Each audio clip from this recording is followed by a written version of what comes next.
My name is Dylan Gardner. I am an 18-year-old singer-songwriter from Plainfield, Illinois, and I'm here at the Gibson Austin headquarters, and we just played a super fun show.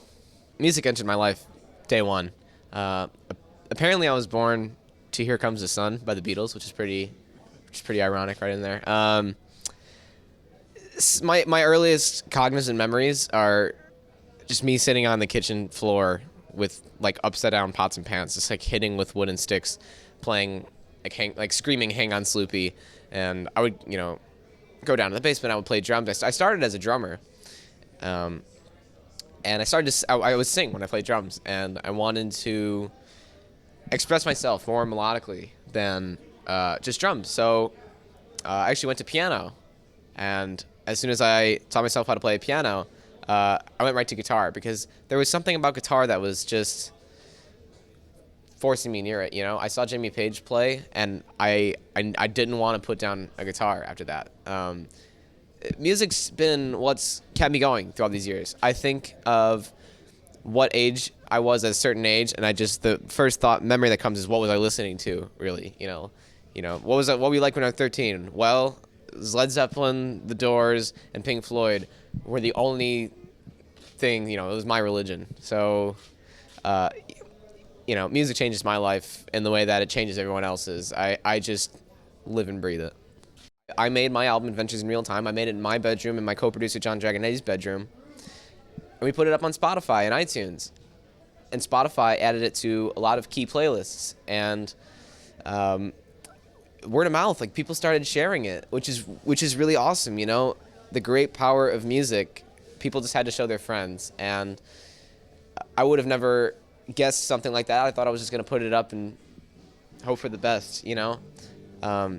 So it's really great that happened, and Warner Brothers took notice after Adventures in Real Time got 1 million Spotify plays in like a month.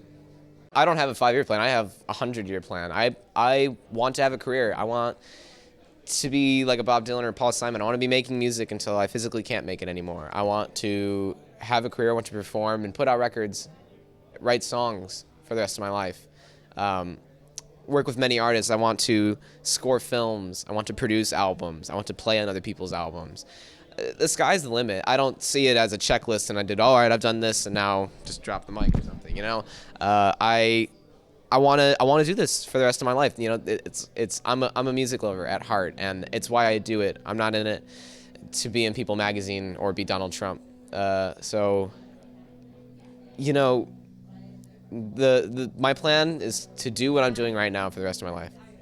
Sometimes, depending on if I'm tired, which you just are before a show, the moment you go up on stage, something changes. The adrenaline just kicks in. I used to watch backstage videos of the Beatles. There's one of the Beatles behind doors at Shea Stadium, and John's like, we always get so nervous and we're always tired 30 minutes before, and then we go up on stage and everything's fine. I realized that. And the same thing with someone asked Paul McCartney, how do you warm up before a show? And he said he gargles salt water and he just believes that it's going to be fine. And it's all mental. It's weird. It's just mental, and I learn that more and more each day with the mental capability of things, like getting sick on tour. Like that's just a lot of it's mental. So basically just sit and just get myself ready and just think of everything, like the big picture, and just think like you get to play another show for no matter how many people there's going to be, and it's going to be super fun. You're playing with your brother who you've been playing with your whole life, and your best friend who's your bass player. I mean, like, what more could you ask for, It's fantastic, man. I love playing shows. What fans can expect to see at my show, they can expect to become my friend because I meet everyone after the shows. And people ask me what I call my fans, and I just say music fans. They can expect a very fun time. They can expect songs that I wrote and songs that I love. I love doing covers from artists that I respect and love and appreciate, and play the records out, at home. They can expect a very fun, energetic time. I have a great time up on stage, and I get the audience very involved at the shows where they want to be. I have them wave their phones in there, I have them sing along with me, and like when I'll be able to, I want to do I want to bring someone up, and I want to have a kid play guitar or something. I mean, I saw Green Day when I was 12, and Billy Joe Armstrong brought a little kid on stage to play Jesus of Suburbia, and that look on that kid's face, you knew he was going to go home, and he wasn't going to put down that guitar until he decided whether that was going to be his life or not, and that always stuck with me. I want people to experience a magical time at a concert. I don't want them to see the world through their phone. I want them to see with their heart and lose a couple calories dancing.